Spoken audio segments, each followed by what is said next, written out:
Thank you, Honourable Speaker. Well, I rise tonight to talk about the International Day for the Total Elimination of Nuclear Weapons, which is a UN Day of Action, International Day of Action that's recognised on the 20th of September every year, so that's tomorrow. The global situation, I'm sure we all can agree, is utterly unpredictable. We've got people, presidents like Donald Trump, like Vladimir Putin, each having access to a red button and an arsenal of all sorts of horrific weapons, including nuclear weapons. And we've got people like Putin literally pushing the boundaries of international sovereignty, flying aircraft and drones over other countries, NATO countries like Poland and Estonia. This is truly an alarming situation where the world is more unstable than ever. We have got egotistical, megalomaniac tyrants just a fraction away from nuclear war. The United Nations established the International Day for the Total Elimination of Nuclear Weapons in 2013. But it's been obviously thinking about this for a lot longer before that. The very first resolution of the UN in 1946 established global nuclear disarmament as the highest disarmament priority of the UN, and it continues as a priority today.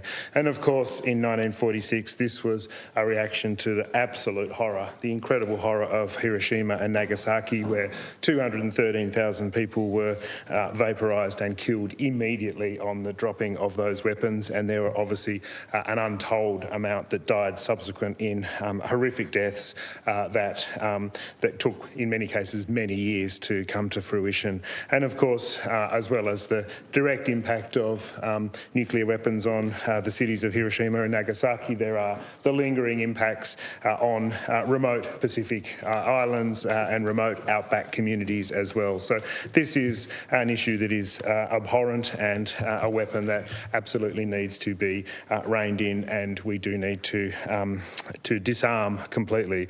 The annual day recognises that more clearly needs to be done. It's estimated that there's 12,241 nuclear weapons in the world today, and we can all understand that that is a horrific prospect to have that many in the hands of 8 countries. 8 countries have nuclear weapons: US, Russia, China, France, UK, India, Pakistan and North Korea. And of course, Israel is widely acknowledged as having nuclear weapons, but maintains this position of so-called strategic ambiguity, so that neither confirms nor denies that it has nuclear weapons, but it is well understood that it does. International days are important. They could be seen as being tokenistic, but they do give us all an opportunity to reflect on the issue that is being recognised, and to stand up and say something of significance. It's important that we do act on these kind of platforms. Of course, nuclear weapons are not the only issue when it comes to nuclear, and the AUKUS deal is something that has attracted a significant amount of attention here in Australia.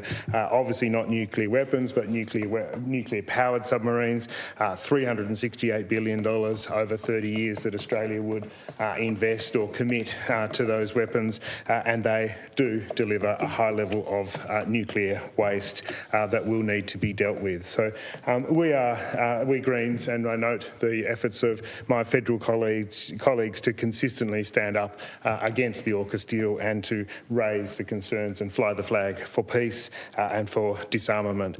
I want to acknowledge here in Tasmania a number of different anti-war campaigners over many, many years. I went to a meeting not that long ago of the Women's International League for Peace and Freedom, and I do want to acknowledge Margaret Reynolds, a former senator for Tasmania in Canberra, who is a steadfast advocate and campaigner for peace and freedom and disarmament here in Tasmania and around the world. And also the international campaign to abolish nuclear weapons. I know a lot of us would have signed the pledge during the election campaign and at other times. It's an international alliance that's represented in 100 countries and does a lot of really good work in relation to to promoting the abolishment of nuclear weapons. And of course there are individuals over the years, and I still have very fond memories of being a youngster watching Stuart Lennox and Grant Maddock drive a rubber ducky onto the bow of a submarine as it came up the Derwent River to light a flare. And so we have seen brave people stand for peace and disarmament over many years in this state, and may that well continue.